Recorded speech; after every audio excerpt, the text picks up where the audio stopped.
ఎక్కడ జరిగినా వదిలిపెట్టడానికి లేదు, వెంటాడాల్సిందే, పట్టుకోవాల్సిందే. సిబిఐ వాస్తవంగా మనకేంటంటే రాష్ట్ర స్థాయిలో ఏదన్నా అవినీతి ఆరోపణలు వస్తే ఎవరి అనుమతి అక్కర్లేదు, ఏసీబీ వాళ్ళ ఉన్నతాధికారులు అనుమతిస్తే దర్యాప్తు చేస్తారు. అందులో డైరెక్ట్గా రెడ్ హ్యాండెడ్గా పట్టుకుంటారు. కొన్ని చోట్ల ఆదాయానికి మించిన ఆస్తులు వ్యవహారం ఉంటుంది. ఇట్లాంటి రకరకాలు ఉంటాయి. అది రాష్ట్ర ప్రభుత్వ ఉద్యోగులకి ఏ రాష్ట్రానికి ఆ రాష్ట్రానికి ఉండే అవినీతి నిరోధక శాఖ. అయితే కేంద్ర ప్రభుత్వానికి సంబంధించినటువంటి అట్లాంటి వ్యవహారాలు కేంద్ర ప్రభుత్వ విభాగాల విషయంలో చూసేటటువంటిది central bureau of investigation, CBI. దానికి అధికారాలు దఖలపరచబడ్డాయి.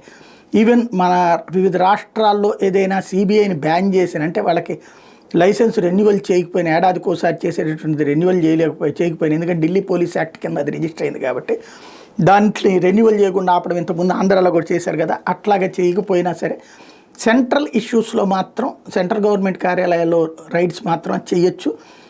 అది ఈ మధ్యన సుప్రీంకోర్టు అది మాట్లాడింది కూడా, జడ్జిమెంట్ కూడా ఇచ్చింది, అది మాట్లాడుకున్నాం మనం ఇంతకుముందే.